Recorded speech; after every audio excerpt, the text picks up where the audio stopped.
Have you ever tried to help people who only ended up hurting you in the end? All too often, you try to change the ones you love because you think you see the good in them that they can't see in themselves. We make the mistake of assuming that everyone wants to be better and grow beyond where they are. But trying to help someone who can't even help themselves can feel a lot like taking one step forward and 10 steps back. Some people just don't change, especially if they don't want to. To help you identify them, here are 7 common types of people you can't help. Before we begin, we would like to mention that this video is for educational purposes only. It's not intended to target or shame anyone, but to help everyone be more aware of our tendencies. If you find yourself relating to the points we mention, remember that admitting our faults is the first step to correcting these self-defeating behaviors.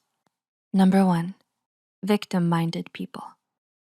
Do you know what it means to have a victim mindset or to always be playing the victim?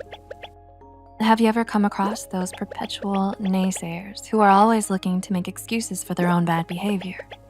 This is what we call those who are forever pinning the blame on everyone but themselves, especially when things go wrong. They lack the emotional maturity to own up to their mistakes and hold themselves accountable. Their own choices and actions have led them to where they are now, but they refuse to see it. So no matter how hard you try, they're never going to change because in their eyes, nothing is ever their fault. Number 2, self-righteous people. Narcissistic, egocentric, and sanctimonious. Have your pick. Such self-righteous people are know-it-alls who think they're perfect and have nothing at all to change or improve about themselves. Well, good for them. In fact, most of them even think it's everyone else who needs to step up and get better, not them. If only they knew. Their pride and closed-mindedness leads to their defensive and condescending attitudes. Every time you even try to point out their flaws or their shortcomings, their severe unwillingness to change comes from deep down inside, where they're afraid to confront their own insecurities and see themselves as anything less than perfect. Number 3, deceptive people. Dishonesty and deception, the greatest evil for any relationship, right? Often charming and persuasive, especially when they need something from you. Deceptive people cannot be trusted because they act one way in public and another in private. They're two-faced and manipulative. They tell you lies, cheat you, and even trick you into siding with them. Alas, you end up doing favors for them or giving in to their demands without even realizing it. Oh boy.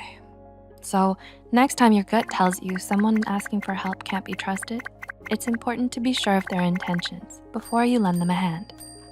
Number 4, desperate people. Ruthless, cunning, and opportunistic. Call it what you want. A desperate person moves you to pity them and begs you for help. But beware, don't fall for it. These kinds of people are willing to do anything and everything just to get what they want, even if it means stabbing you in the back. They don't respect your boundaries. Rather, they abuse your generosity, time, and energy.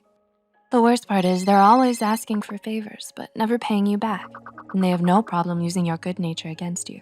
So instead of wasting your time trying to help someone like this, staying as far away as you can is probably the way to go. Number 5, disloyal people. Are they quick to get angry at you over the littlest things? Or maybe they pick fights with you over nothing. Some people are just too disloyal for you to help. Though you may think that they're your friends, the truth is, you don't want someone disloyal in your life. They'll take other people's sides over yours or talk about you behind your back. They're unwilling to change and be better because they don't really care about you enough to try. They're more likely to lose interest in you and move on to something else rather than own up to their faults and learn from them. Number 6, doubtful people. You might as well try moving a wall because it's that useless trying to help such people. Difficult to understand and accommodate. They're skeptical of everyone and everything good that comes their way. They're distrustful, pessimistic, harsh, and judgmental. And they never go along with any of your positivity, gratitude, or optimism because they'd rather sulk and criticize everything. And the worst part is, it probably won't be long before you start acting the same way too. Because if you get too close to people like this, they could end up getting in your head and filling you with doubt as well. Number 7, quitters. Finally, but perhaps most importantly, if you have someone in your life who's a notorious quitter, you're better off staying away from them than trying to change them. Whether it's a relationship, a career, or a personal goal, they can't commit to anything to save their life. No amount of kindness, generosity, or encouragement will get them to change their ways because they're so stuck in their loser mentality. They think that whatever they'll do, they'll either fail or need to work hard to succeed, so they'd rather quit while they're ahead than try in the first place. They're flaky, inconsistent, unmotivated, and usually just good at the beginning. It just isn't right giving your all for someone who isn't even willing to put themselves out there. So if they themselves aren't willing to change their ways and be better, then holding on to them will only leave you hurt, frustrated, and emotionally drained. And life is too precious to waste in the wrong company. We hope we were able to give you insight into some of the ways that you might be wasting your time and energy trying to help certain kinds of people. Do any of these describe your experience? Or did any of these points describe you? Leave a comment down below about your encounters with them if you'd like. Please feel free to share any thoughts you have as well.